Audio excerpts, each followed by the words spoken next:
Pan, the spirit of nature, the spirit of the wild. Depicted as half man, half goat, some viewed him as a god, while others mistook him for the devil. Is Pan dead, or is this nature spirit everywhere, available to everyone for invocation? And how does ritual help in communing with him and other natural spirits? Consider this and more on this episode of The Supernatural Explorer.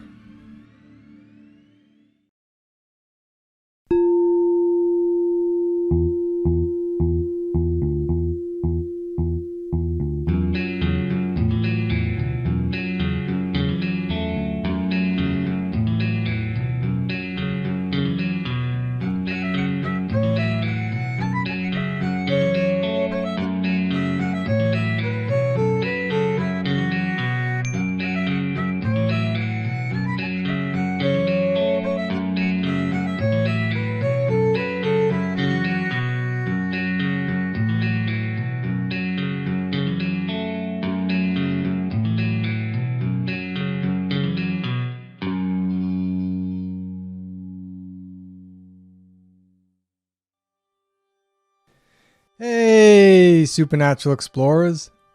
Heads up, spoiler alert and warning.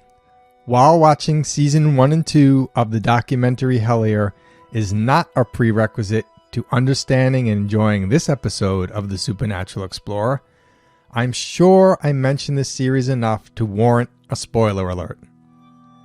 I'd like to start by offering my sincere gratitude for all involved in creating Hellier, because there seems to be something in that series for all seekers of the supernatural. There certainly was for me. If you're into the paranormal or the occult and you haven't seen it, I obviously highly recommend it. Give it a go. Without it, this episode on Invoking Pan and discussing rituals would never have happened.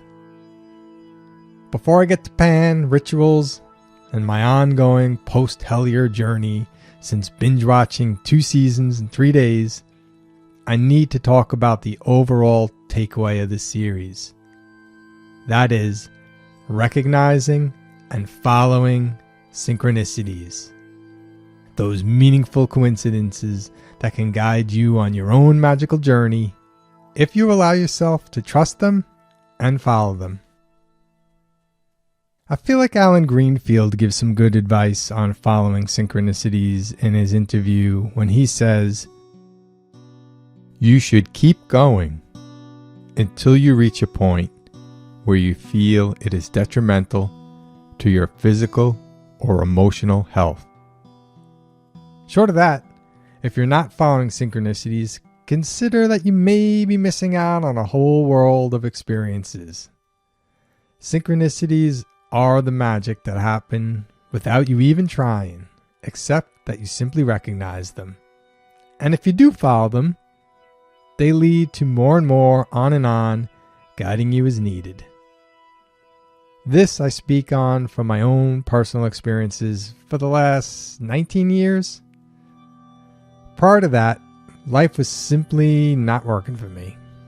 Most of my left brain efforts ran into brick walls, and very few things I did came to fruition. It was frankly extremely frustrating, and when I finally threw my hands up in defeat to this world and asked something greater than me, something unseen, good, all-loving, to guide my life, that's when the synchronicities and signs started clearly leading me. A concrete, real-world, practical example of this is how all my jobs in the past 2 decades came about through synchronicities, signs, and really pure magic. Each one better than the last, and my latest one I've been doing for almost 8 years now. On the supernatural side of things, synchronicities led me into being able to connect with and feel things from a distance. So, following synchronicities and signs can be a good, crazy, fun time, filled with experiences that will take you out of your comfort zone, and accelerate your growth. And Hellier is a great public service announcement that attests to that one. When I finished binge watching the series last Friday afternoon, I thought my head was going to explode. There was so many facets of the paranormal and the occult that seemed to be touched on, as evidenced by the spectrum of people from different paths that reached out to the crew trying to help them. I couldn't wait for my brain to process the info and spit out my own personal gifts. But based on how full my mind was with that information, I thought I'd have to wait at least 3 days. I was very surprised to get my first gift that same Friday night. Before I get into that, I want to talk a little bit about Pan, the nature spirit, the spirit of the wild. Had you asked me about Pan even a week ago, I wouldn't have known much. All I even vaguely remember about him is what I saw on the original Fantasy Island when I was a little kid. They may have gotten his half man, half goat look right, but they definitely did not portray him in a positive light. On at least one episode, he was shown with like flashes of red and he looked angry and evil. And no doubt at the beginning of those episodes featuring Pan, Mr. Rourke was all, "Smiles, everyone, smiles," until he looked at the guest that was sure to encounter Pan and then gave his secret concerned gaze right before they cut the commercial. An ominous look for the devilish Pan. Then, in hearing Greg Newkirk talk about Pan on Hellier, it sounds like the Catholic Church gave Pan a raw deal as well, merging his image and making him synonymous with the devil, horns and all. Hell, if I was a nature spirit and a religion was going out of its way to spread itself by forceful and other means, and it was pegging me as the bad guy, I'd disappear too. Go hide in a cave for a few centuries, perhaps, until people started seeing me in a better light. When I finished watching Hellier, that same day I had Pan on my mind as I drove to New York to visit my friend Devlin.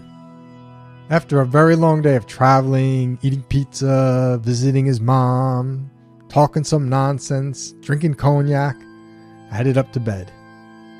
Devlin likes it cooler in the house than I do, so he let me keep a space heater with the fan in my room. That's something I don't normally use at home. As I settled into bed, I started running through my meditative ritual. That includes connecting with and rooting myself in Gaia, Mother Earth. And Pan popped into my head again. And I kind of flippantly asked my spirit team, "Hey, can you please connect me with Pan?" Really not expecting anything. Especially with my energy so low from traveling around everywhere all day. I couldn't believe my ears when I immediately heard a musical flute. Thinking this had to be just some kind of crazy coincidence, I reached around on the bed for my phone, totally expecting to see some type of alert or alarm going off, even though I knew I didn't have any flute tones on my phone. The music lasted for about 30 seconds and was clearly coming from somewhere. I wanted to be rational, but within that I also recognized that I had just called out for Pan and he answered. I was impressed and very curious. The next morning I asked Devlin if anyone in the townhouse next to him played the flute, even though in the years he's lived there I've never heard any noise coming from next door. And the flute music sounded like it was coming from within my room, not next door or from outside. So allowing myself to fully believe that Pan was indeed playing his flute for me, making himself known to me, my mind then filled in the blanks on how this was possible. I have heard human voices from spirits twice before, and I have heard what I can only describe as angelic singing and music many times, but all of these happened when I was deep in my meditative state, well rested, in the zone, and connected with my spirit team. Never when I was drained, throwing out half-baked requests. So why did this work so well this time? Why was I able to hear Pan's flute? I think the trick here is related to why I think ghost boxes work and why I think emotional teenagers seem to elicit higher than normal amounts of poltergeist activity. Providing spirits with a medium and energy that they can then work with has to be infinitely easier than if that medium or energy doesn't exist. Remember, I said I had a fan heater in the room when I heard Pan's flute. I normally meditate in silence, which requires me to go into their realm, the spiritual, to hear anything. A fan, on the other hand, puts sound waves into the air on this realm, neutral, white noise type of sound waves, that a spirit with any kind of power can easily manipulate, obviously. Emotional teenagers create a tremendous amount of energy on this realm. So much emotional energy that they have little to no idea how to manage it. The energy they do have a handle on is theirs to guide and use, but the energy they don't have a handle on can potentially be used by spirits to move objects and create other physical, visual, and auditory paranormal phenomena. I've always felt that spirits use our energy to do things on this realm, but haven't been able to explain it as well until now. Another gift, another side effect from watching Hellier. Now to talk more specifically about invoking Pan, or any good spirit you wish to communicate with and learn from, which leads naturally into the discussion of rituals as well. This is way too broad a subject to cover every facet of, so all I can do is relate this to my own personal experiences and point out what I think the key points are.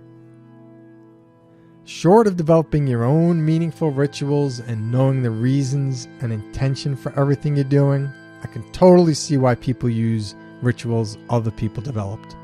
Why reinvent the wheel? Especially if you feel like you don't know exactly what you're doing, right? However, if you look at what happened with Pan and I, how much invoking or ritual was actually involved. I didn't have to go into a cold dark cave or say any special words, do any ceremonies, or leave any gifts. I got to lay in a warm, comfortable bed and make a simple request in my mind. While it did indeed seem simple, I do have a lot of experience with rituals and invocations when it comes to spirits and the unseen in general. So let me break down what I believe the important elements are. Important element number 1, protection. Unless it totally slips my mind, which I'm human, it sometimes does, I imagine my spirit team all around me, the best of the best, all powerful, all loving, incapable of being compromised, infiltrated, or defeated in any way. Any intention, ritual, ceremony that does something like that, I imagine would work for you as well. Mine is all done with my mind, and when I'm home, I'm also surrounded by rocks, crystals, and objects that I consider sacred. Important element number 2, providing a medium or energy for the spirit to work with. For this, I use myself, because I'm able to still my mind through much effort and practice, and still the energy of my body, my being. Spirits can use me as the medium. Without being able to make yourself available as the medium, I now see how having other energies there, like the sounds coming from a ghost box or a regular fan, would work as well. Emotions seem to work too, but to seek spiritual contact when you are not in control of your emotions, to me feels like you're asking for trouble. I could see how a cave can also help to provide a good medium, like the Hellier crew used in Invoking Pan, because the stones can emit a certain energy that can in turn influence you and together help provide the medium. Short of being able to still your mind, your energy, or having a ghost box, god helmet, or cave handy, one thing anyone can pay attention to discern if something is trying to connect with you or not, is your own gut, your own emotions. And I believe at least some of the Hellier crew experienced and can attest to that one. Important element number 3, routine. Having a set routine in the form of a ritual helps ensure that you are in the right state to connect, and that important elements number 1 and 2 happen every time as well. If you find things are getting in the way of your ritual, your routine, consider taking that as a sign to try another time. However, if you can successfully make your way through your routine and you feel balanced and otherwise not in physical or emotional danger, consider that as your green light to proceed. To me, those seem like the important elements to allow the magic to happen. Now I feel it important that I make a note here about using sacrifice in any form during ritual. The truth is, everything that occurs on this physical plane is really a metaphor for the spiritual, the unseen, with which we are trying to connect. As above, so below, so to speak. Sacrifice is a metaphor for surrendering your own ego. If you understand that, you know that only you can do your own sacrificing. Only you can sacrifice your own ego. Nobody can do it for you, and you can't do it by sacrificing something other than yourself, your ego. If you don't understand that, then you really shouldn't be sacrificing anything, period, because you factually don't have an understanding of what you're doing. And you are either negligently or intentionally being misguided. And in that case, you actually have to develop your ego and your understanding of it and yourself more before you can bear to do without it. Food for thought there. Okay, enough talking about invocation and rituals and cautions. Now let's get to the fun part, actually doing it. As I said, my brain is still processing a lot from Hellier. But in the meantime, I'd like to connect with and explore the things that are standing out for me so far. First, I want to see what the deal is with that cave in Somerset, Kentucky that the Hellier team went into to invoke Pan. Then, naturally, I totally want to connect with Pan again. This time, from my sacred meditative space while I'm all fresh and rested. Then, there was mention of the possibility of little green men further down into that cave. I feel drawn to check out one of those guys. Are they goblins or something else? Like a brand new term I just learned, ultra-terrestrials. Love that term. To me, ultra-terrestrials are like ETs that are spiritual masters, or even better, like angels or archangels. I may be totally wrong, but that's what I'm going with until corrected. And if these little green men do exist, and they are below Somerset, Kentucky, working their supernatural magic, it's not far-fetched to see how our planet could stand to benefit from something like that. We'll see. Finally, the thing I understand the least, but that still stood out to me, was Sirius, the brightest star in our sky that supposedly has some relation to Pan and other things that are way above my pay grade. Nonetheless, I find myself curious, so without any further ado, I'm going to take a short break, take it down a few notches, go through my ritual, get in my zone, and go in. I'll be right back.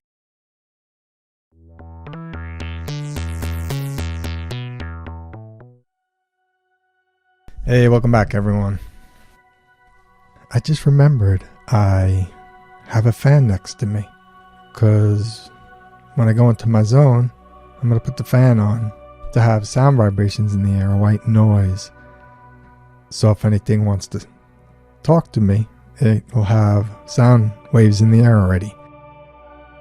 I'm going to go into my state, and I'm going to be asked to be connected with the area of the cave that the Hellier crew went to on episode 10, end of season 2, where they did their invocation for Pan. Alright, let's go in. I gotta be honest, the fan's distracting me. That was a fluke thing the other night, and now a skill I have to develop. The fan's new, and it's distracting me, so I'm gonna shut the fan off and go back in.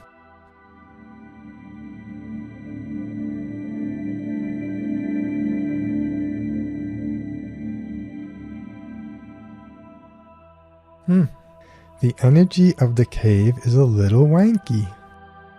They were feeling emotional there, some of them, right? I think I remember that was that cave. I feel like they were in a few cave-like settings. But I feel like in that cave, is that the one where they were a little emotional? Yeah, this energy is... let me describe what I feel. Yeah, I feel the energy coming up in a strong way through feet, legs, calves, up my legs. It doesn't get too far up my legs, but somehow from there is able to twist my emotions, which I feel more in my heart, solar plexus kind of area. I feel like somehow from down there that's able to, or has an influence and twists my emotions a little, twists my energy a little. I'll tell you why that concerns me. I think of rock, specifically rock that's beneath the ground, as pure, meaning it's been around since the earth formed from molten whatever, and rocks formed those caves underground, and the rock from the caves underground are the most untouched yet accessible rocks. Everything above ground is probably influenced by the energy of our environment that we create in some way. But I imagine the deeper you go down into a cave, the more I'd expect rocks to feel neutral. I wouldn't expect rocks to feel any way but neutral. They're the grounding of the outer layer of the earth. It seems like they should be neutral. So it doesn't surprise me if this energy is representative of the energy of the area. I mean, for people who aren't experiencing emotional twistiness, I would say that makes them stronger in some way because they're overcoming that resistance. So it's not necessarily a bad thing. It is what it is. It's a twisty energy that if you rise to the challenge of it, because you either by luck or self-awareness, you're that much better for it. Now you can go into other areas of the world that are less twisty, and when there's flare-ups that are twisty, well, you already lived in a twisty land. A flare-up of a twisty emotion doesn't bother you any. But if you're not as self-aware and you're more easily influenced by these things, yeah, it makes sense, the energy I'm feeling. Is it just because it's different? I mean, twisty could just be different. Isn't this one of the areas where the most crystal deposits, quartz, something like that, below the land? So maybe it's not a good or bad thing, just the energy is different here. This is what this energy does to people. Some people succumb to it, some people overcome it. So yeah, I'm glad I went there. It's not a good bad thing. It's just this area is different. Know why this area is different and make a conscious decision, is this area for you or not. I haven't felt the whole city, but we'll just speak to this cave. If you're up for a challenge, go into the cave. But if you're down just for being peaceful and connecting with nature or some energy in nature, I think I'd stick more to nature than this cave. And I think of Pan as a nature spirit, and Pan played the flute for me on Long Island on the second floor of a townhouse, not near any woods or caves or anything, when I least expected it. So do you have to go into a cave to connect with Pan? I think not, and I wouldn't go into this cave. I don't recommend this cave unless you're trying to fortify or test your emotional steadiness, like a strengthening exercise. But I'd be mindful about going into this cave, in my personal opinion. I'm going to revisit the cave.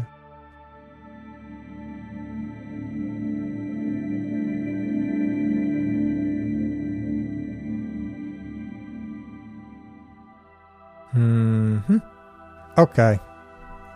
This is what I believe the energy does, and why I just described it the way I did. Something about the energy of this cave takes, amplifies. I feel it most in my solar plexus area to sacral chakra area. Solar plexus being personal power, in my understanding, and sacral being related to creativity, creation, reproduction. And I feel like a lot of wrong emotions are felt in your solar plexus. I don't want to go into a dissertation on why, if you can experience emotions in your heart without words, it's a healthier way to experience emotions than experiencing emotions with words through your solar plexus. But I could say that to the degree you experience emotions with words through your solar plexus that run you a little awry, maybe going to the land of the no longer useful but dramatic, to the degree that you do that is the degree this area would affect you and influence you. I imagine someone who just, the world doesn't toss them around too much, but if they are feeling emotions related to that, they would feel them mostly in their heart in a balanced way. And the emotion is just letting them know, this too you must balance. It's like the purest form, watered down form of an emotion. So going down into the cave could be a rite of passage. I went down to the cave and wow, I was feeling really wanky. I went down to the cave and I actually was able to meditate and be at peace. I learned the lesson of the cave. So whatever I said about the cave before, I believe I switched it slightly on second visit. Yeah, something that throws me off, I might, without examining it, jump to the conclusion, oh, that's bad. But I'm now seeing this teacher can be a cave and this cave can be a teacher. I only recommend this cave for people who have enough awareness to understand what this cave does. And I'm just going to hypothesize that the deeper you go into the caves, the more you're going to be facing yourself on deeper levels. That's my hypothesis. Some people say that they believe there's little green men down there. And those little green men may or may not be ETs, goblins, just spirits that are sometimes seen as solid, but they're mostly just nature or earth spirits. I don't know what's going on down there, but people talk about little green men down there. Now, if I was a little green man and I was ultra terrestrial or a jinn or something like that, where I know where I come from, I know I'm tapped into a high intelligence, it'd be really maintenance-free security system to have rocks that are very powerful, that set off things in people, emotions, strong things in people, where if they can't face that within themselves, they're not going to go further into the cave. And they might not even be fully aware of what is going on for them. They just, like, oh, all this stuff's coming up for me. And I feel off. I feel nauseous. That's a great, I know I'm spinning tales, but that's a great security system. It almost ensures the people that get through are going to be of a certain substance or balance. I like that. And for people who have maybe artificially gotten through in the past, maybe that's when the guy with the magic wand and the crystal comes out and zaps you. I don't know. I'm just spinning tales off of tales. But let's get together with our new friend Pan. See what he's all about. I hope my view of him stays the same and even increases after meeting him. I hope he is just a nature spirit. And I don't mind a good practical joker. It's all the intention. So if he's a trickster, but it's in a fun way, and he's a nature spirit, we'll see. I want to meet him. So, can I please be connected with Pan?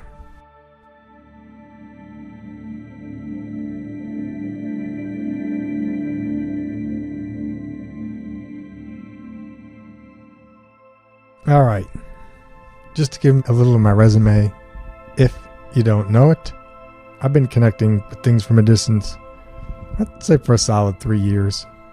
My history is with seeing if things are attached to people and then having that taken care of if it turns out to be the case. And I've met some pretty demonic things in my work. This is not that. Pan, with my eyes closed, the energy came through very strong and palatable. No mistaking that I was connected to something that was large, way beyond the scope of my 8x8 room. I felt my vibration elevated, and I felt like things got brighter with my eyes closed. So far, so good. I'm going to hang with him. Alright. I'm going to go with Pan, and we're going to go visit one of those little green men. Let's see.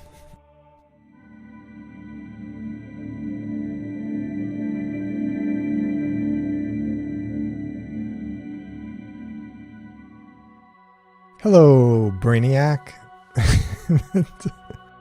So this is interesting because for me to feel stuff, I have to feel my energy in my body. I'm connecting with Pan. He's expansive feeling. So I got to somehow stay connected with him, but also feel myself inside of me. So that took a little while. And then I got to take all that and then ask to be connected with a green man. And what I'm already feeling is fantastical. And so I'm trying not to get excited about it. And then I feel my energy all in my head in a very complex, almost convoluted to me feeling way. There's a lot of mental activity, high level mental activity going on. That's what it felt like to me. If there were just rocks down there or no kinds of, I can't say if it's a physical being or a spirit that appears physical to people. I can only say the energy I felt, and the energy I felt highly intelligent. I want to reconnect with it and maybe step back from the intelligence. The intelligence didn't feel dark. It just felt figuring, working. So they're working at something, or at least this one's working at something. Let's see if we can get to what it's working at. I'm going to ask Pan to take the lead on this one. He probably knows this guy. I'm going to step back.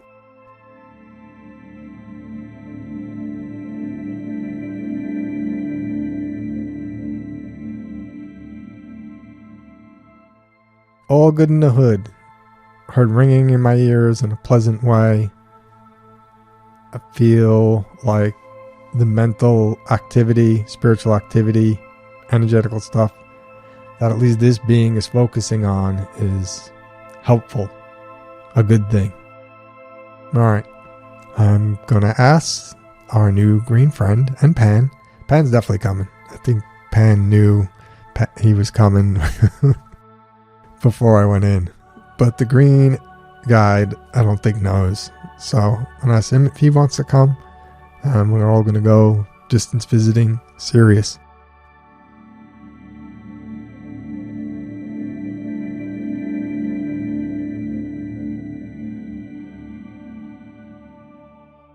This is no joke stuff.